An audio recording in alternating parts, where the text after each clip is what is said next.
سبب هفتم که انسان مرتد میشه چی است؟ تأثیر به برنامه‌های جنگ فکری. جنگ فکری چی است؟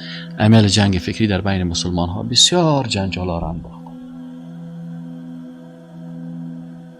اگر یک حدیث تطبیق کرد، یک سنت یک کس تطبیق کرد، از قرآن گپ زد، از صحیح بخاری گپ زد، میگه ای وهابی است.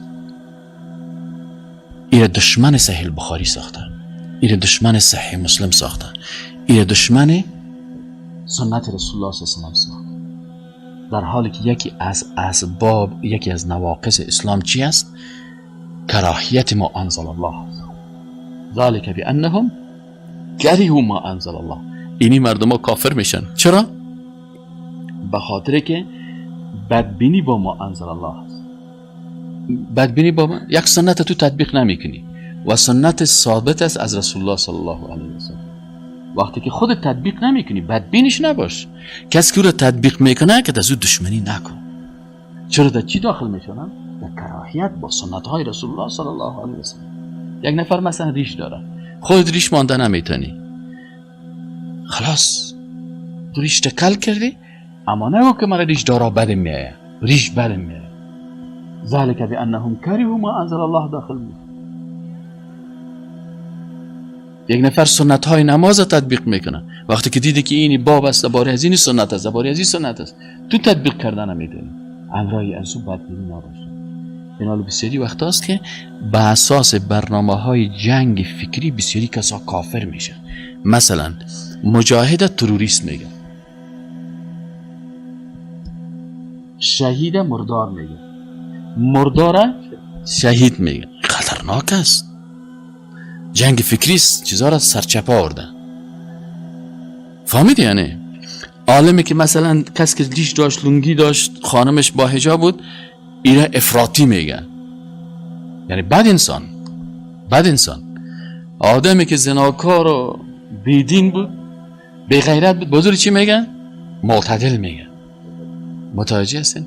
اینا چی است؟ برنامه های جنگ فکری است که بسیاری مردم ها را کافر ساخته. مثلا در وقتی که انگلیس ها در پاکستان، در هندوستان، شبه قاری هند وقتا از پاکستان نبود، برام شبه قاری هند وقتی که شرکت هند شرقی آمد اینجا مؤسسات خود جور کرد، گفت چی کنیم؟ دو سه برنامه جور کردن. یک برنامهشان یک تعداد مردم های ضعیف پیدا کردن، یک کس را پیدا کردن بخی تو دعای پیغمبری. این خیز دعوا کرد که به نام غلام محمد قادیانی که من پیغمبر است.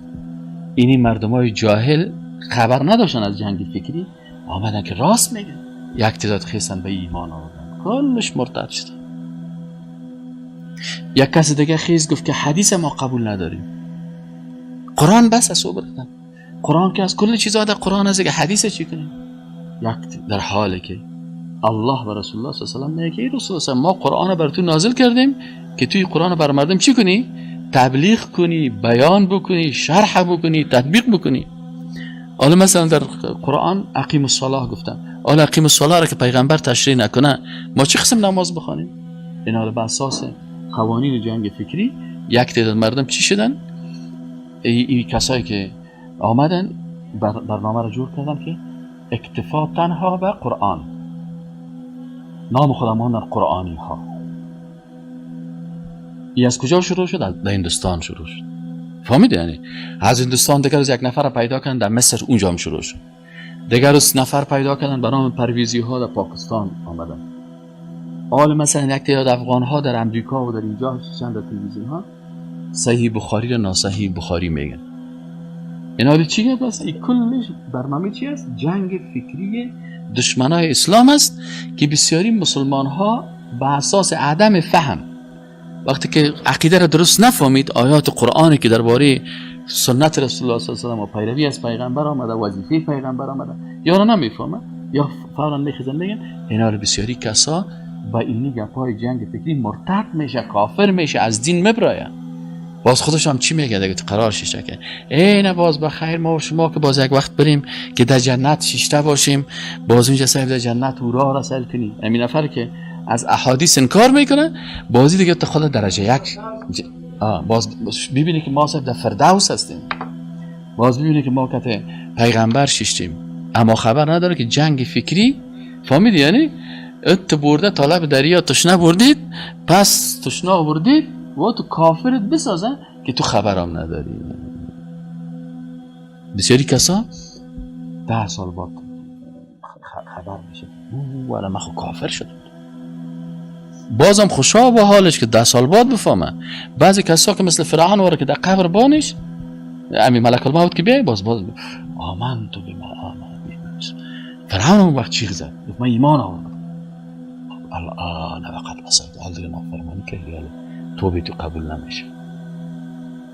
پس خطرناکترین چیز آل جنگ، دشمنی تا با سنت پیدا میکنن، دشمنی تا با قرآن پیدا میکنن.